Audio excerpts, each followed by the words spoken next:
Apple just released the whole iPhone 16 lineup, and here are the things they didn't talk about during the event, but I feel like you might want to know about.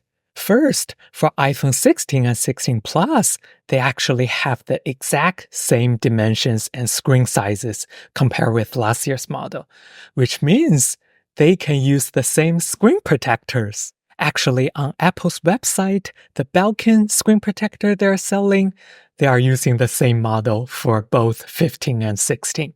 But that's just for screen protectors. Because of the new camera design and the new camera control, you'll have to get new phone cases. Next, iPhone 16 is actually the lightest iPhone in recent years. The last phone that is this light is iPhone 12 back in 2020.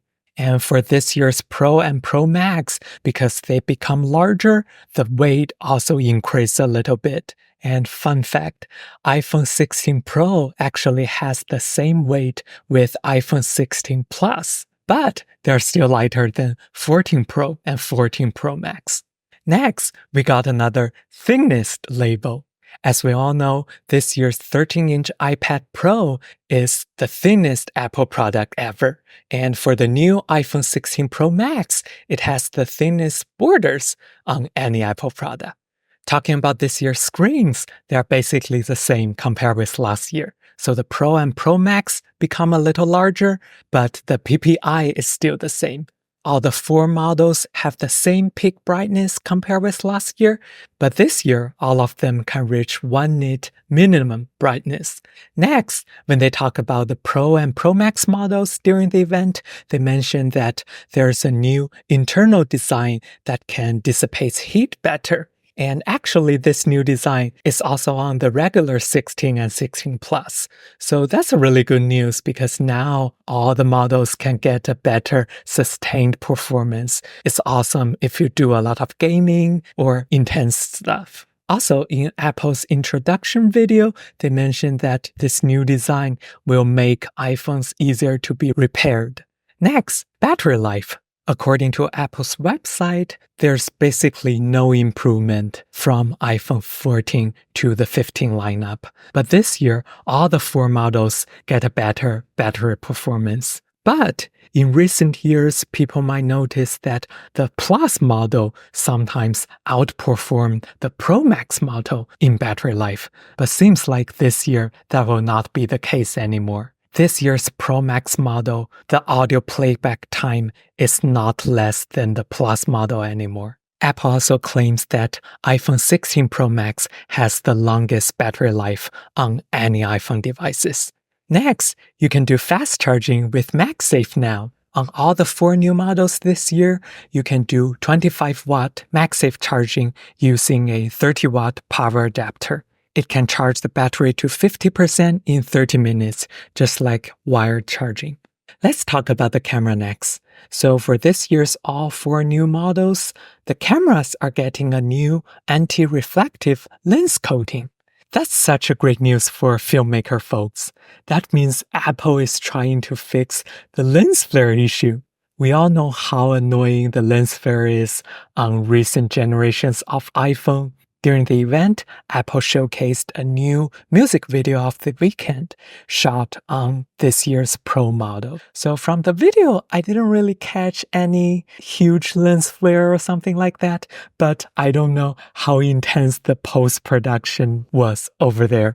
I'm kind of curious to see in real life how the new coating gonna help with the lens flare issue. But you also need to be aware of that for iPhone 16 and 16 Plus, this new coating is only on the main lens. But on Pro and Pro Max, all the three lenses have this new coating. For this year's Pro models, you can now record 4K Dolby Vision 120 FPS. But this only works on the main lens, aka Fusion camera. It doesn't work on the ultra-wide or the telephoto lens, and it also cannot be used on the front-facing camera. And same like last year, for ProRes 4K 60 or 120 in the newer model this year, you can only record them onto external storage. You cannot record them internally. But 4K 120 or like all of that, if you record HEVC, you'll be able to record them onto your device. And a lot of things are still the same. There's still no HEVC Apple log. And the cinematic mode is still in 4K 30, the action mode is still in 2.8K 60, and the spatial video is still in 1080p 30 FPS. But now, during video recording, you can pause the video. That is new. And for quick video, now it supports 4K 60 HDR. It's not limited to 1080 30 FPS anymore. And for this year's Pro models, because of the new camera architecture, it actually enables zero shutter lag for 48 megapixel photos.